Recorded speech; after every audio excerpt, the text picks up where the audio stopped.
بسم اللہ الرحمن الرحیم۔ آج ہم ایک اہم خطبہ آپ کے سامنے پیش کرنا چاہتے ہیں۔ نبی اکرم صلی اللہ علیہ وسلم نے حج کے موقع پر ارشاد فرمایا تھا۔ سب سے پہلے آپ صلی اللہ علیہ وسلم نے ارشاد فرمایا، اے لوگوں، میں خیال کرتا ہوں کہ اس سال کے بعد میری تمہارے ساتھ دوبارہ ملاقات نہیں ہوگی، شاید یہ میری آخری تقریر ہو۔ اس کے بعد آپ صلی اللہ علیہ وسلم نے ارشاد فرمایا، اے لوگوں، تمہارا خون، تمہارا مال، تمہاری عزت، تمہاری ناموس اسی طرح ایک دوسرے پر حرام ہے، جس طرح یہ دن یوم قربانی، یہ مہینہ ذی الحج، یہ شہر مکہ مکرمہ تم سب کے لیے قابل احترام اور قابل حرمت ہے۔ نبی اکرم صلی اللہ علیہ وسلم نے اس کے بعد ارشاد فرمایا، اے لوگوں، اپنی بیویوں کے متعلق اللہ سے ڈرتے رہنا۔ تم نے نام خدا کی ذمہ داری سے انہیں زوجیت میں قبول کیا ہے۔ عورتوں پر تمہارا حق یہ ہے کہ وہ غیر کو تمہارے بستر پر نہ آنے دیں۔ اگر وہ ایسا کریں تو تم انہیں ایسی مار دو جو نمایاں نہ ہو، اور عورتوں کا حق تم پر یہ ہے کہ انہیں بافراغت کھانا کھلاؤ، بافراغت انہیں کپڑا پہناؤ، خود کھاؤ وہی انہیں کھلاؤ، جو خود کھاؤ وہی غلاموں کو کھلاؤ، جو خود پہنو وہی غلاموں کو پہناؤ۔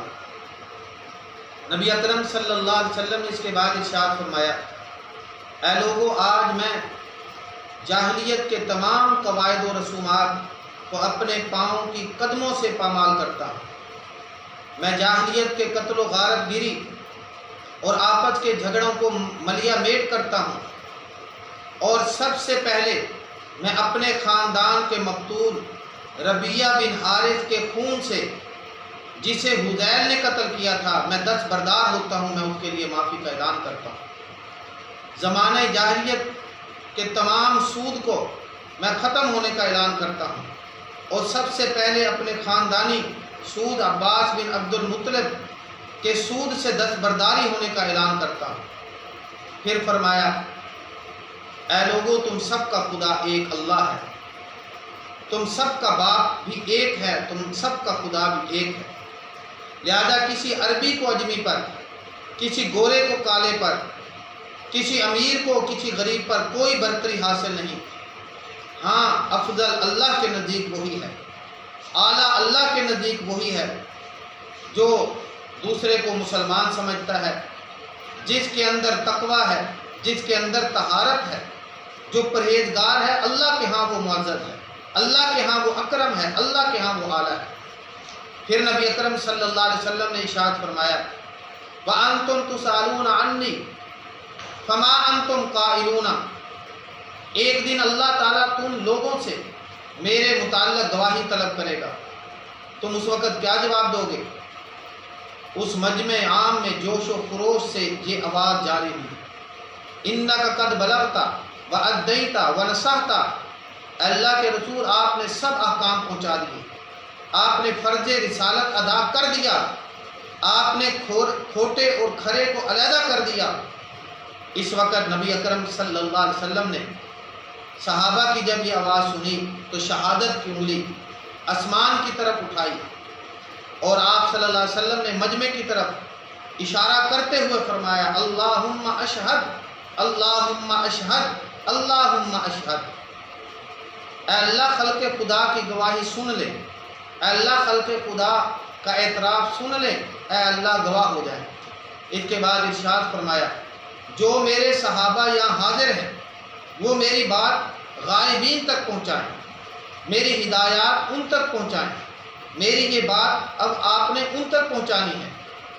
خطبہ حج سے فارغ ہوئے تو جبریل امین فرشتوں کے سردار محبوب کے پاس آئے، تکمیل دین، اتمام نعمت کا تاج شہنشاہی لے کر آئے، اور یہ آیت نازل فرمائی، الیوم اکملت لکم دینکم واتممت علیکم نعمتی وردیت لکم الاسلام دینا، آج میں نے تمہارے لیے تمہارا دین مکمل کر دیا تم پر ہم نے اپنی نعمت مکمل کر دی اور دین اسلام پر اپنی رضامندی کی مہر لگا دی۔ سرکار دو عالم صلی اللہ علیہ وسلم نے جب لاکھوں کے اتمام نعمت تکمیل دین کا یہ آخری اعلان سنایا اور پھر اس کے بعد خطبہ ختم ہوا، حضرت سیدنا بلال رضی اللہ تعالی عنہ نے اذان دی اور نبی اکرم صلی اللہ علیہ وسلم نے ظہر اور عصر کی نماز ایک ساتھ پڑھائی۔ تو آپ صلی اللہ علیہ وسلم نے اس خطبہ میں ایسے قانون ذکر فرمائے کہ ان قانونوں کے اوپر اگر عمل کیا جائے، قوم عمل کرے گی تو قوم ترقی پائے گی، ملک عمل کرے گا تو ملک ترقی پائے گا، ایک فرد عمل کرے گا تو فرد ترقی پائے گا۔ عورتوں کے حقوق بتائے ہیں، آقا نے اس خطبے میں توحید کا اعلان کیا ہے، پیغمبر علیہ السلام نے اپنے دین کی عظمت کو اس خطبہ کے اندر بتایا ہے، عورتوں کے حقوق بتائے ہیں، غلاموں کے حقوق بتائے ہیں، اور اسی طرح آپ صلی اللہ علیہ وسلم نے اس زندگی کو گزارنے کے ایسے ذریعے اصول بتائے ہیں۔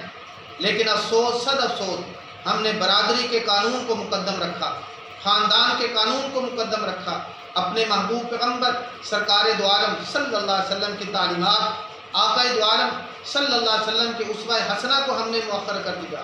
ہم نے یہی سوچا ہے کہ ہم برادری کو راضی کر لیں، رشتہ داروں کو راضی کر لیں، ہم اپنے محلے والوں کو راضی کر لیں، ہم اپنے رشتہ داروں کو راضی کر لیں۔ ہائے افسوس صد افسوس، ہمارے دل سے یہ بات نکل گئی کہ آمنہ کا لال محمد مصطفیٰ صلی اللہ علیہ وسلم اگر ناراض ہو گئے تو ہمارا کیا بنے گا؟ خسرت دنیا والآخرہ، دنیا بھی خسارے والی ہے اور آخرت بھی خسارے والی ہے۔ تو آپ صلی اللہ علیہ وسلم کے خطبہ حجۃ الوداع کے چند اقتباسات آپ کے سامنے عرض کیے ہیں۔ دعا ہے کہ رب کائنات ہم سب کو عمل کرنے کی توفیق عطا فرمائے۔ وما علینا الا البلاغ المبین۔